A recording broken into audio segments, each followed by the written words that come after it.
Salam bagi kita semuanya. Kita bertemu kembali. Satu ayat Alkitab yang mau saya bagikan kepada kita semua. Filipi 4 ayat 13 dikatakan, segala perkara dapat kutanggung di dalam Dia yang memberikan kekuatan kepadaku. Nah, ini menarik Bapak Ibu. Kenapa? Karena Paulus menulis surat ini ketika dia ada di dalam penjara.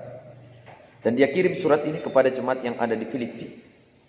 Disampaikan surat ini kepada jemaat yang ada di Filipi. Nah, kenapa saya katakan menarik?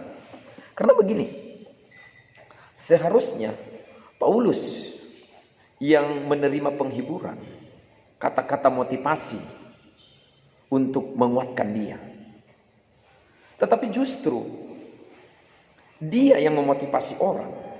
Paulus yang membuat orang jadi kuat ketika orang membaca ayat ini. Nah, mungkin kita juga menghadapi masalah pada hari-hari ini. Tapi kita perlu ingat dan kita percayai firman Tuhan ini. Segala perkara dapat kutanggung di dalam Dia yang memberi kekuatan kepadaku. Segala perkara, segala masalah, segala ujian, segala cobaan, kita dapat menanggungnya. Tapi asalkan kita ada di dalam Dia. Nah, bagi saya tidak ada alasan untuk saya bersungut-sungut. Tidak ada alasan bagi saya untuk menyalahkan Tuhan. Karena jelas ayat ini Tuhan tidak pernah membiarkan kita sendiri. Justru jelas dikatakan kita sanggup, kita bisa, kita mampu menghadapi masalah apapun, menghadapi cobaan apapun. Nah, pertanyaan saya, apakah kita selalu ada di dalam Tuhan? Jangan kita berpikir kalau kita sudah berdoa kita ada di dalam Tuhan. Jangan kita berpikir kalau kita sudah beribadah otomatis kita ada di dalam Tuhan. Tunggu dulu. Kita berdoa, apa motivasi kita? Kita ibadah, apa motivasi kita? Kita baca Alkitab, apa motivasi kita? Ya. Seharusnya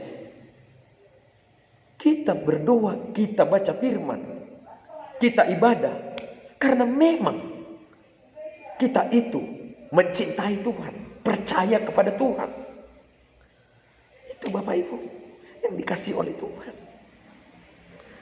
Nah, orang yang ada di dalam Tuhan, maka hatinya akan selalu terkoneksi dengan Dia. Hatinya akan selalu klop dengan Bapa di surga.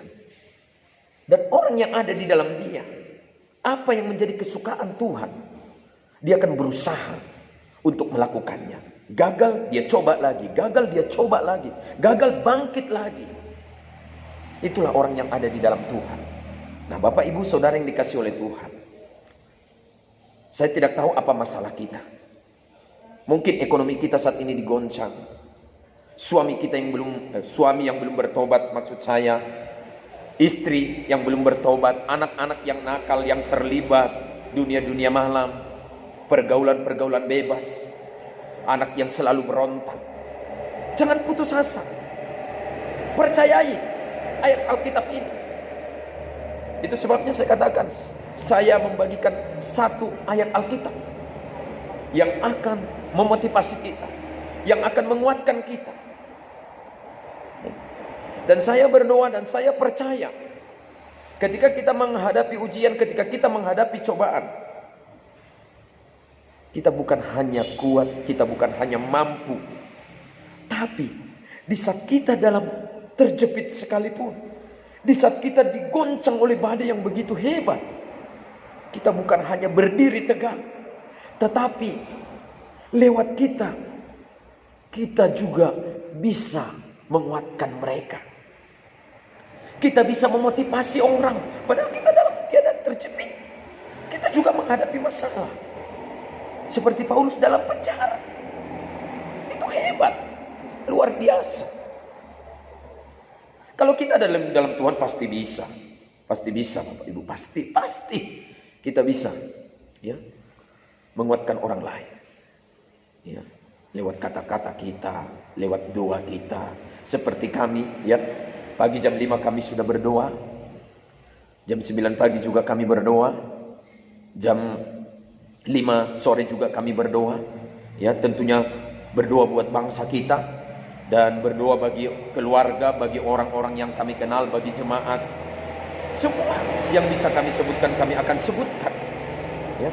Karena begini, jangan kita pikir kita kuat, kita mampu, itu karena kita sendiri, belum tentu. Bisa juga itu karena doa orang, ya, karena topangan doa mereka.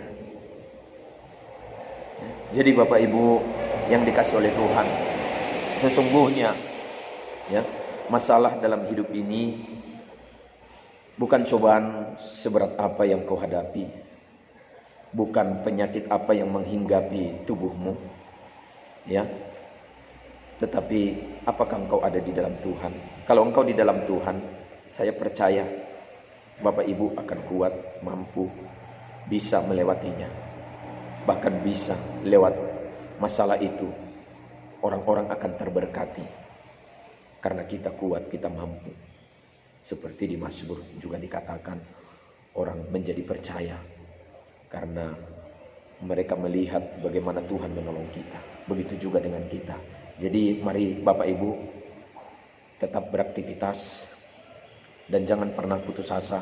Tetap berharap, karena saya percaya selama kita ada di dalam Dia, kita akan kuat. Selama kita ada di dalam Dia, berkat-berkat Tuhan akan tercurah dalam kehidupan kita. Selama kita ada di dalam Dia, rumah tangga kita akan tetap harmonis walaupun ada badai yang menerpa. Dan selama kita ada di dalam Dia, kita akan tetap memuji dan tetap bersyukur di dalam Dia. Tuhan Yesus memberkati. Amin.